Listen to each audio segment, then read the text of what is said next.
Cataguases dos meus amores, dos cinemas e seus precursores, da arte, beleza e esculturas, famosa por sua arquitetura, paixão que me arrebata.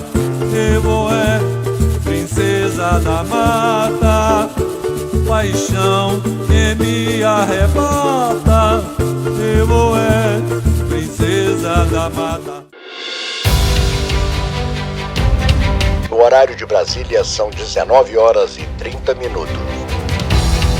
Como acontece todos os domingos a partir das 19h30, está entrando no ar o programa Emanuel Messias convida.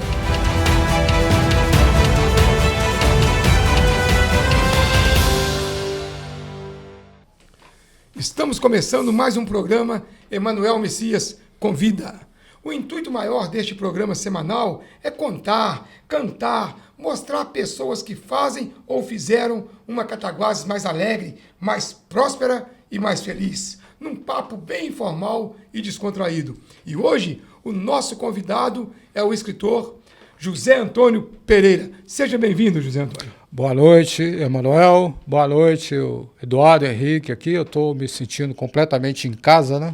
Dois velhos parceiros.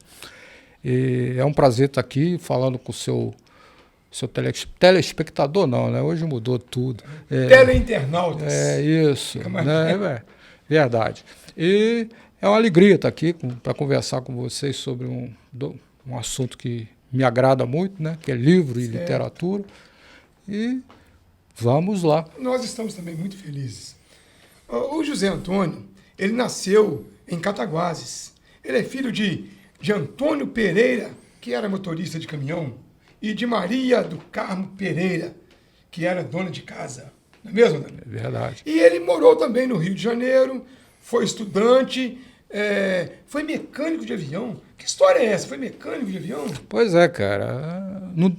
As maluquices da vida, né? Eu trabalhei 4 anos na Varig como mecânico de aeronaves, né? E ali foi uma experiência muito interessante, porque eu convivi com o pessoal da falecida Paner, né? E aí esses caras me mostraram muita coisa interessante, né? As condições do desaparecimento da Paner, por que a Paner desapareceu e por que a Varig virou o que virou. Né? E foi uma experiência muito interessante, porque a gente tinha um calendário lá terrível, né? Não existe feriado em aviação. O ano tem 365 dias e fim de papo. Mas proporcionou umas boas vivências, boas experiências, que não muito agradáveis algumas, né? Mas me quebrou aquela coisa do rapaz que vem do interior, cai na cidade grande, meio, né, achando que está ganhando o mundo e já leva umas raquetadas logo de cara. Ali. Faz parte, né? Faz. Depois também você trabalhou num laboratório fotográfico, né? Foi. Como é que foi esse trabalho seu nesse laboratório? Laboratório fotográfico eu já trabalhei em São Paulo. São Paulo. São Paulo. O laboratório fotográfico foi uma experiência muito interessante. Eu trabalhava em laboratório fotográfico na parte de manutenção de equipamento, né? Mas ali eu comecei a aprender com os caras a ver fotografia, né? Olhar a fotografia. E isso te dá assim, uma amplitude muito grande para você começar a observar detalhes, né? E aí você começa a crescer no seu processo cultural e foi uma experiência muito boa também. Aí depois de tudo isso veio a Roda Viva e levou seus planos para lá. Você veio a ser funcionário da Previdência Social. Isso. Né? 35 anos. 35 anos, aposentou. Verdade. No meio da pandemia aí. Tá. E paralelamente a esse seu trabalho público, né? Você virou escritor, né? De certa forma, sim. Né? Já vinha rabiscando antes, né? Mas eu tenho um hábito da leitura, né? Que vem lá do tempo de colégio, né? Daí, para começar a escrever, fica mais fácil. Quando você lê muito, você começa a aprender um pouquinho. Certo. Você teve algumas crônicas também publicadas em jornais. Tive. Né? Isso também. Aí depois você teve aqui o livro A Casa da Rua Alferes, né? Em Isso. parceria com mais 3 escritores, né? Zé Vec, Vanderlei Pequeno, José Vec e o Emerson Teixeira. Emerson Teixeira. Né? Fala um pouquinho desse livro pra gente aqui. Esse livro é uma experiência interessante, rapaz. A gente estava aí querendo deslanchar alguns processos na cidade, né? Você tem culpa neles também, né? A criar. Justamente. Aí a gente resolveu publicar um livro de crônicas que fala especificamente da cidade, né? E aí o Zé Vec, que é cataguasense, mas na ocasião estava radicado lá em Viçosa, o Pequeno, que todo mundo aqui conhece, né?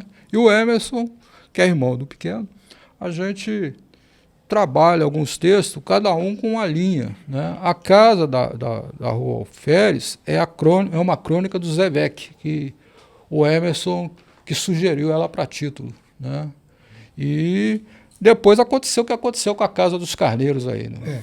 E a gente, não sei se você lembra, é lógico vai lembrar, você foi um dos representantes da CRIAR na Lei Ascânio Lopes em determinado ano. Foi. E a gente estava reivindicando essa Casa da Rua Alferes para ser a sede da CRIAR, você lembra disso? Não só, a gente queria dar não deixar aquele imóvel caminhar da forma que estava, né? Pela importância que ele tem enquanto patrimônio histórico e que ele tivesse alguma função cultural, né? É lógico que se deixasse de uma forma mais democrática, que todos pudessem participar disso, seria ótimo, né? Mas acabou que não aconteceu, foi nada. Não, mas aí no segundo CD do Grupo Aero, nós com aquela ânsia de ter a Casa da Rua Alferes, nós lançamos, né? Nós fomos lá e tiramos, faça acontecer, que era a nossa ideia de fazer acontecer aquilo que a gente queria. E no encaixe do nosso disco tem nós, o Grupo Aero, lá na Casa da Rua Alferes. Bom, aí você teve também o Fantasias de Meia Pataca. Isso. Esse aqui foi aprovado pela Lei Ascânio Lopes. Foi. Fala um pouquinho sobre ele.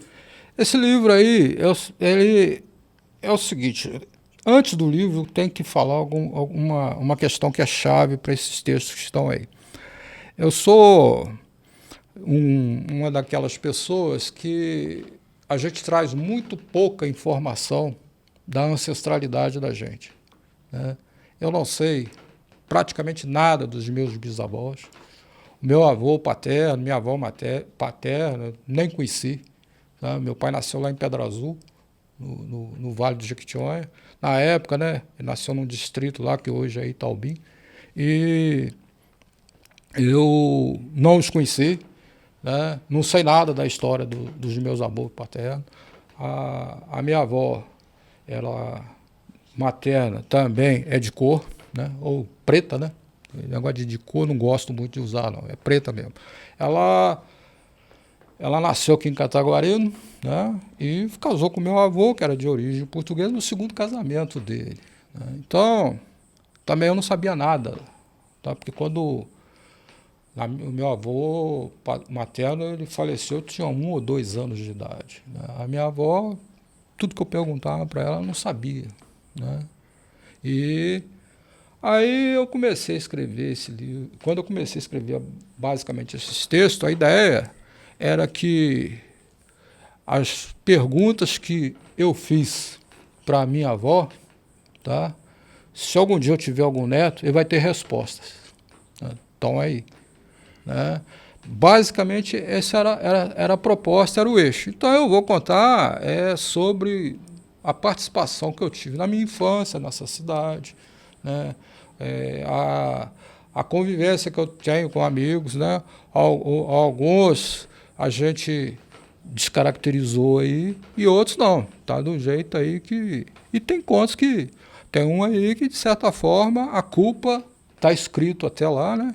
É do nosso parceiro ali, né? O Eduardo Henriques, né? Ele é que é o culpado daquela história toda. É mesmo?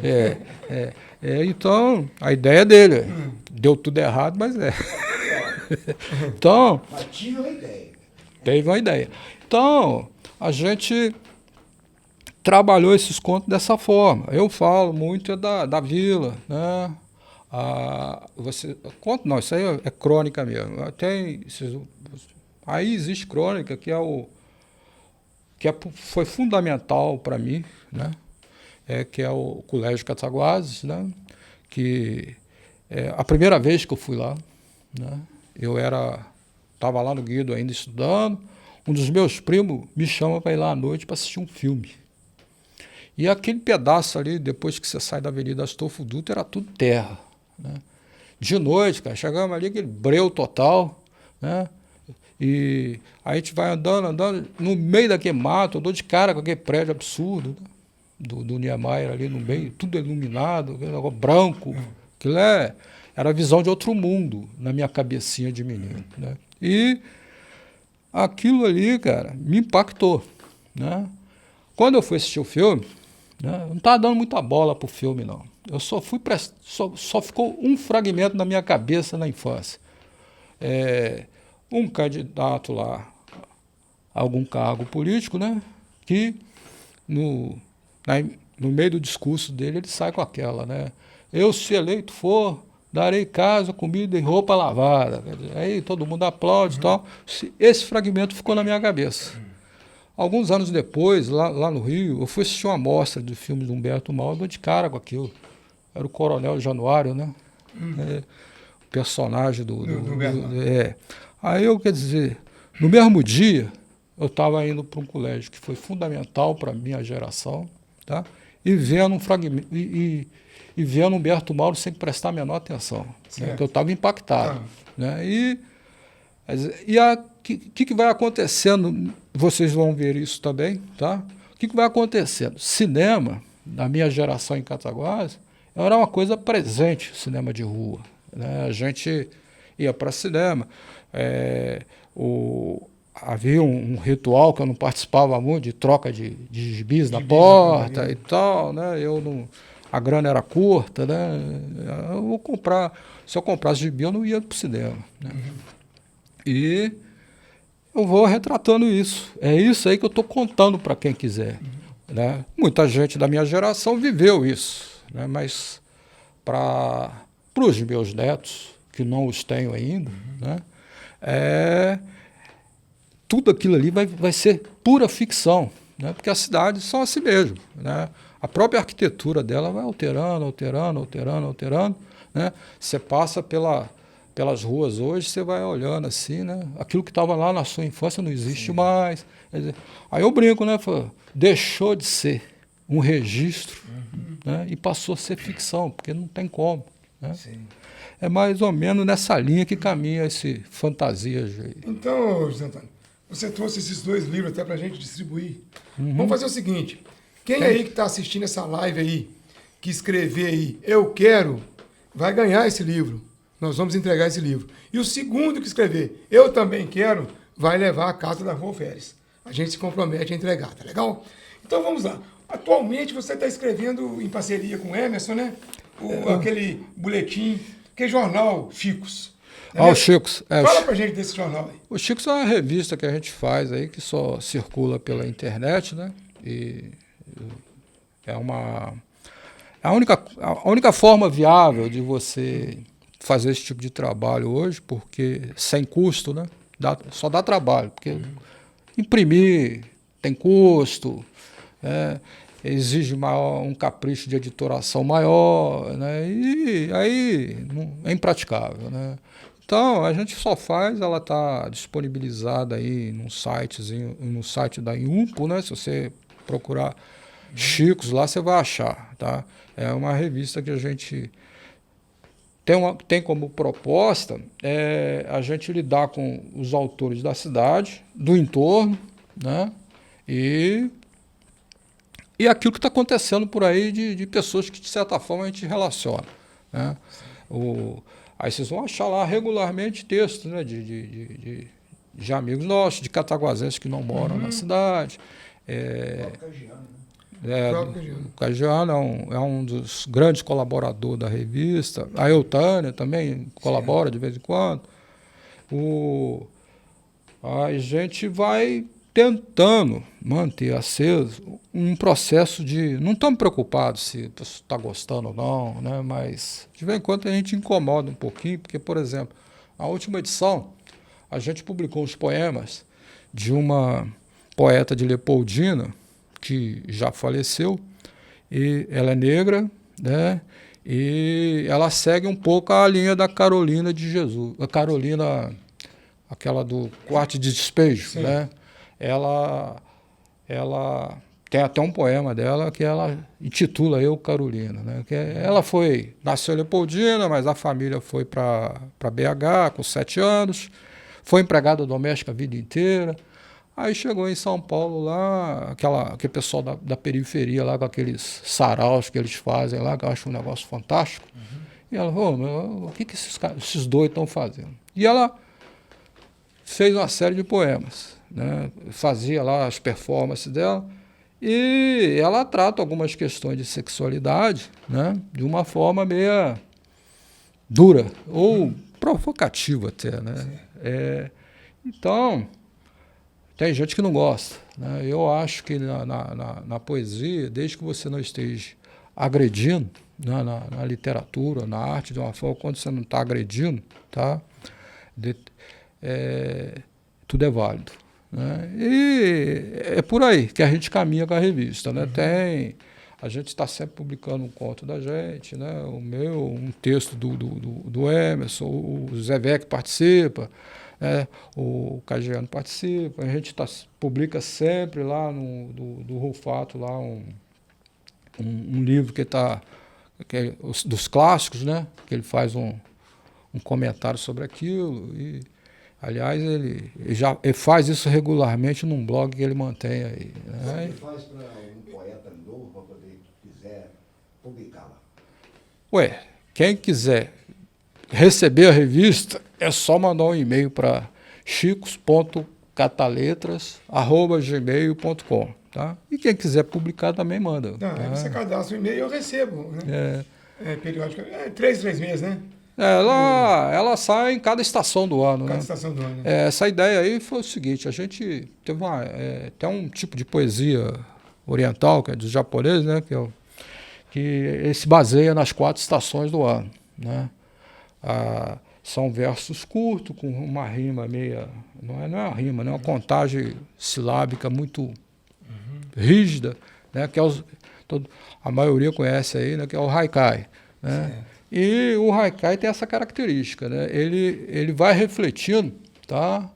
Em cada estação que você escreve o haikai, ele vai refletir como é que está, né? Tá frio, tá quente, né? Tem esse aspecto.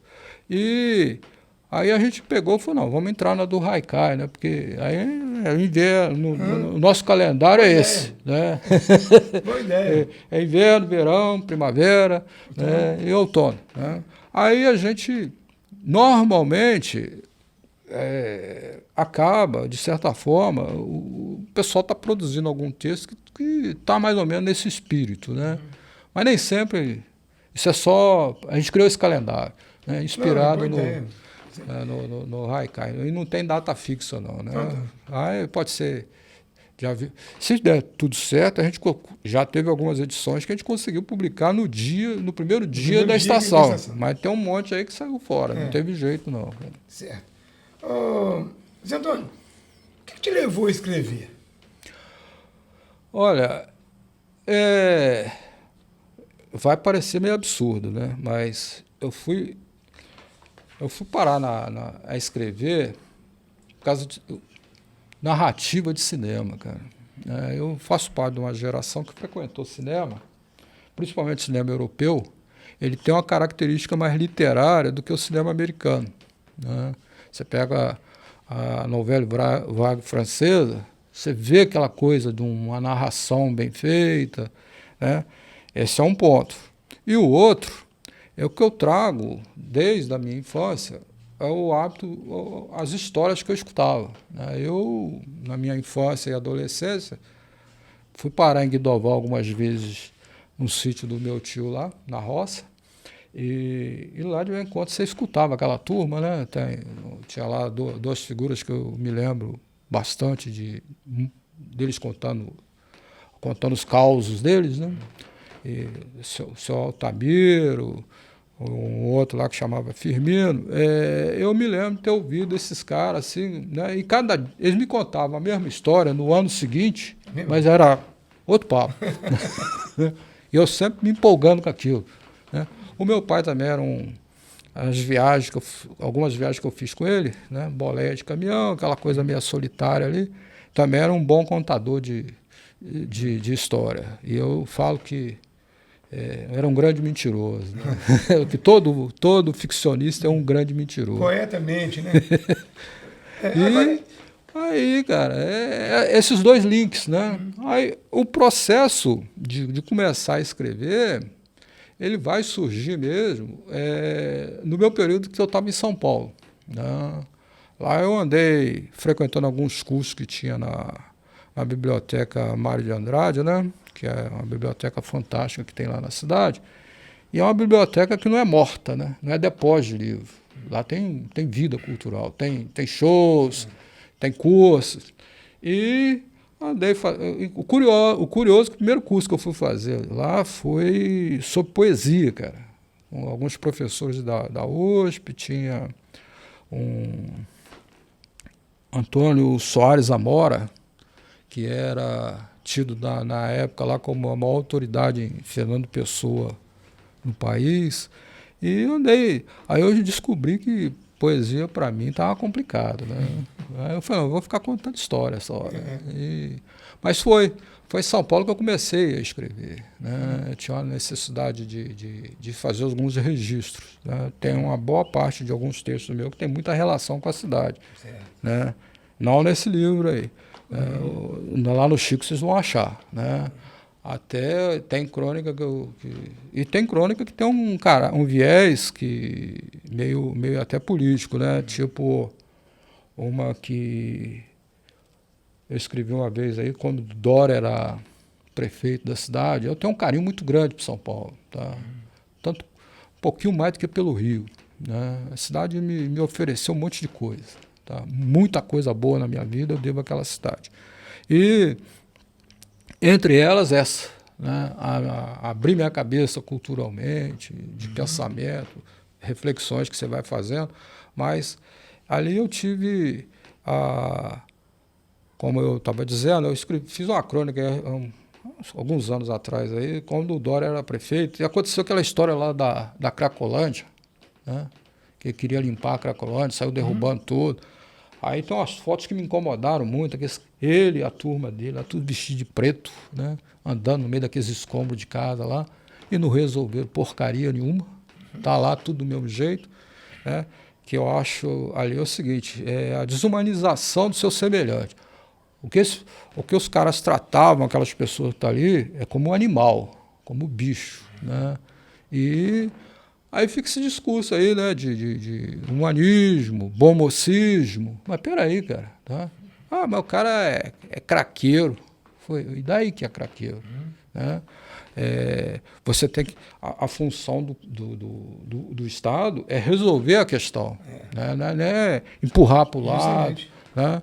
Empurrar para o lado. Então, quer dizer, aqui, aí o pessoal vira para mim e fala, pô, mas está descendo a lenha do cara. Eu falo, não, cara, eu gosto da cidade. E aquela área ali é a área que boa parte da história da cidade aconteceu ali, naquela região do bairro da Luz, né?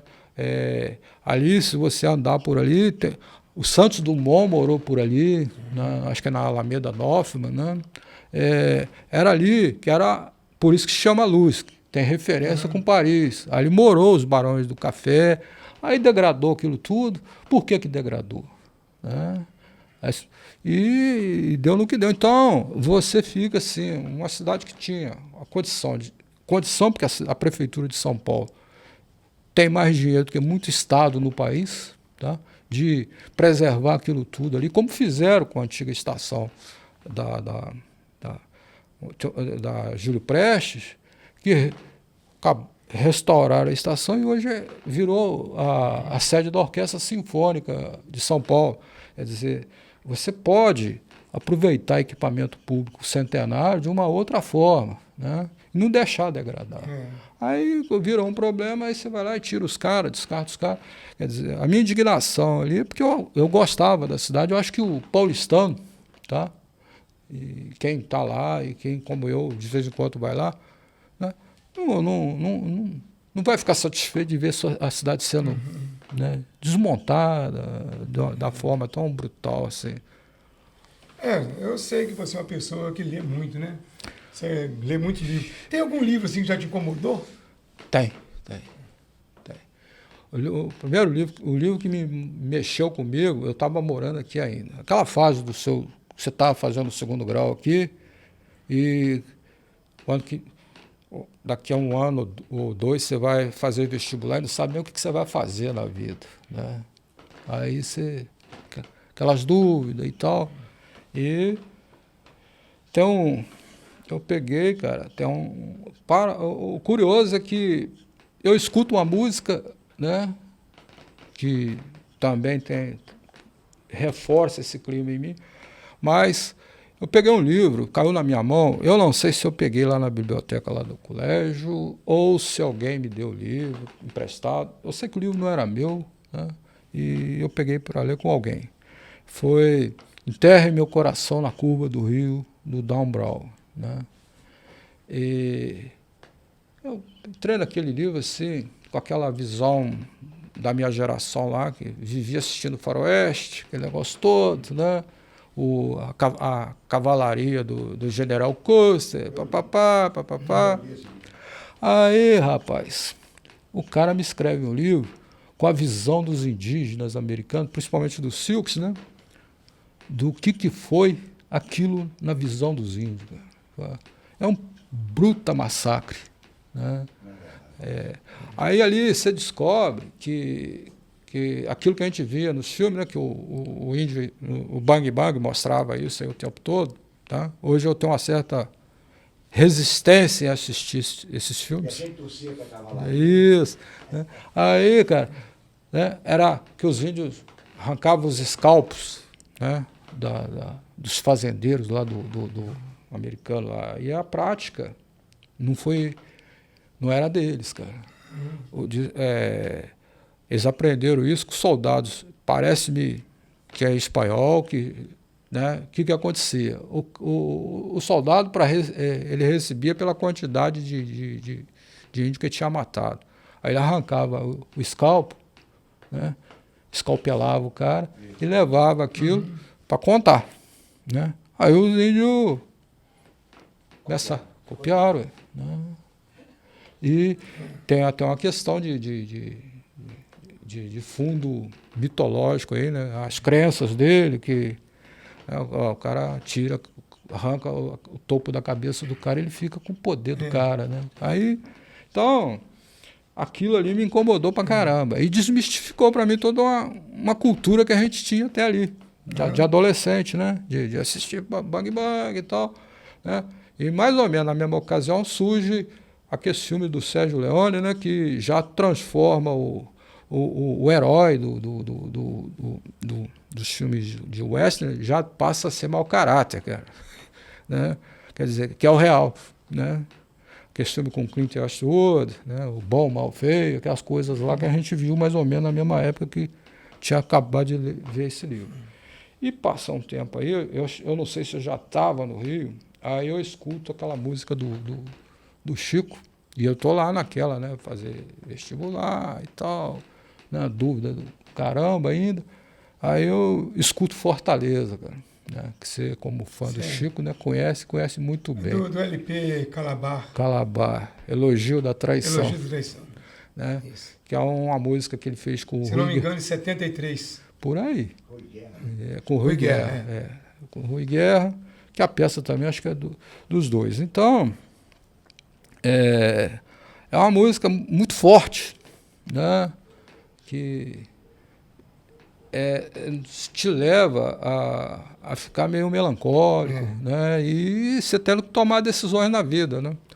Isso me mudou a forma de eu olhar, né, para muita coisa, porque a minha geração, ela passou a adolescência da gente, a juventude inteira, dentro de uma ditadura, né? Que os nossos grandes letristas que a gente adora tanto, né, como tinha que se virar com a censura, e a música era uma sucessão de metáfora, né? Isso. Quer dizer, então, os caras eram criativos demais, né? E esse rapaz chamado Chico Buarque e o Paulo César Pinheiro, para mim, são os maiores poetas da música O brasileira. Chico teve que trocar nome, né, de compositor. Julinho da Adelaide. Julinho da Adelaide, né? Como se fosse a música do Julinho. Quem é o Julinho da Adelaide? Pois é. Então, Era ele. Aí você vive numa época que você não pode nada, né? Tudo é censurado, né? E, de repente, quem é que vai te modificando a sua visão de mundo? São livros, porque a impressa não tinha jeito. Como até hoje também não ajuda muito a população, não, né? E esse livro, cara, me fez desmontar um monte de coisa que tinha na minha cabeça, né? A violência, eu virei um cara que é totalmente contra a arma, né? E você vai olhar, o maior símbolo dos Estados Unidos é o Colt, né? Você vai ao longo da história americana, da expansão rumo ao oeste lá, é o Colt, depois, né? Aquela arma individual que eles dizem, né? É um símbolo do que é os Estados Unidos, é o Colt. Pô, peraí, né? Eu fico naquela, né? Aí eu me lembro do Adam Henrique, vai lembrar muito bem disso, né? Os movimentos de 68, por ali, hippies, contestando isso tudo, né? Contestando isso tudo, né? Quer dizer, aí a gente passa, né? 40 anos depois, tá pior, tá pior. Hoje eu acho engraçado as pessoas falarem, né, que liberdade de expressão, né? Assim, ué, você fala as maiores barbaridades aí que eu escuto todos os dias, cara. Você está querendo liberdade para quê? Você já tem. Você não sabe usar, cara. Porque você não consegue construir uma boa ideia, cara. Você fala a mesma coisa todo dia. É por aí que... Isso aí vai acabar te levando, né, a registrar suas indignações, né, narrar o seu tempo, né, porque você faz música, você sabe que quando você está construindo o seu processo, você está fazendo um registro do que te cerca, do que você viveu, as suas sensações, né? É a mesma coisa escrever, né? Aliás, você também escreve, porque você faz letra de música, né? Eu acho bacana que em inglês é lyrics, né? Não é letra. Quer dizer, então, é isso que me levou a escrever, cara. E eu gosto de escrever, tá? Às vezes você está meio... Esse período da pandemia, eu escrevo demais, cara, porque é a forma de eu romper essa reclusão. Aí eu vou para o imaginário, né? Vou para o imaginário. Eu faço minhas viagens lá, escrevendo, né? De vez em quando começo a ter que jogar fora, porque ficou imprestável, né? Você está muito puto e não sai nada que presta, né? E tem coisas que são de processos longos, né? Eu tenho projetos lá que tem uns 10 anos que eu estou mexendo com ele. É lógico que eu não vou fazer que nem o Ariano Suassuna, que levou 30 anos para escrever um romance, né? Mas, até porque eu não tenho talento dele, quer dizer, a minha tendência é durar mais ainda, né? Não, então, a nossa surpresa, né? Ela não é feita de fatos. É verdade. Certo? De sangue nos olhos e lama nos sapatos. Então, José Antônio, nós queremos te agradecer muito a sua disponibilidade de vir aqui no nosso estúdio, no estúdio da Emadu Filmes, para nos conceder esta bela entrevista. E vou deixar o microfone à sua disposição para as suas considerações finais. Ô, Manuel, falar com amigos é uma coisa muito agradável, cara, porque Isso serve para alguns camaradas aí que de vez em quando estão perturbando a gente. Pô, por que você está sempre lá no bar da esquina, lá, você com aquela turminha lá? A gente está falando disso aqui que a gente está conversando com vocês hoje, tá? A gente fala o tempo todo disso, de livros, de cinema, de música, né? E só sábado, tá? Só os sábados. Eu passo, eu vejo. Só os sábados. E na pandemia, né, nós vamos engordar porque come demais, não é porque está bebendo cerveja, não. Tá? Mas foi uma alegria rever o Emanuel aqui, porque nessa pandemia aí... Aliás, eu conheço esse moço também no trabalho. Né? A gente tem muitos anos. Já atendi muito ele lá. Cara muito educado. Né? Quem dera. Primeiro foi na Previdência Social, depois na Receita Federal. Sempre... aliás, eu atender um Emanuel por dia, cara, era meio raro. O cara é educado, fino, né? Era meio raro. Né? Aí, cara, era uma alegria. Essa convivência foi reforçando por esse interesse que a gente tem por aquilo que todo mundo acha que não tem nada a ver, né? Que é música e discos e livros, e tem, tá? E tem tudo a ver. Tá? Mas, no mais, um abração aqui para o meu amigo Eduardo Henrique, que está ali comandando, é o diretor aí. Né? O Eduardo é o parceiro. Eu me sinto assim, muito, muito satisfeito de estar aqui conversando com você. Eu acho bacana o trabalho que você faz. Aliás, não é de hoje, não. Você tem...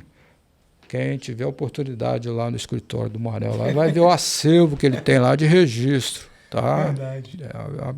Alguns eu presenciei, né? Tem materiais fantásticos ali que tá mal valorizado aí pela comunidade. Mas é tudo por amor à arte, né? Mas... Tá certo. Eu espero... Encontrei esse parceiro aí que parece que... Também gosta, né? Que gosta, aí ficou difícil. Eu trouxe ele para Cataguases. Ele mora em Cataguases. Ele é cataguasense. Volta para Cataguases, que aqui que é o seu lugar. Não é? Um bom filho da casa. É mais ou menos o que diz a canção, né? Sofrer de amor, né? Mas então é isso aí. Então, um grande abraço para todos. Obrigado mais uma vez. E com a supervisão técnica, direção e produção do nosso amigo Eduardo Henriques, nós ficamos por aqui. E até o próximo programa. Emanuel Messias convida.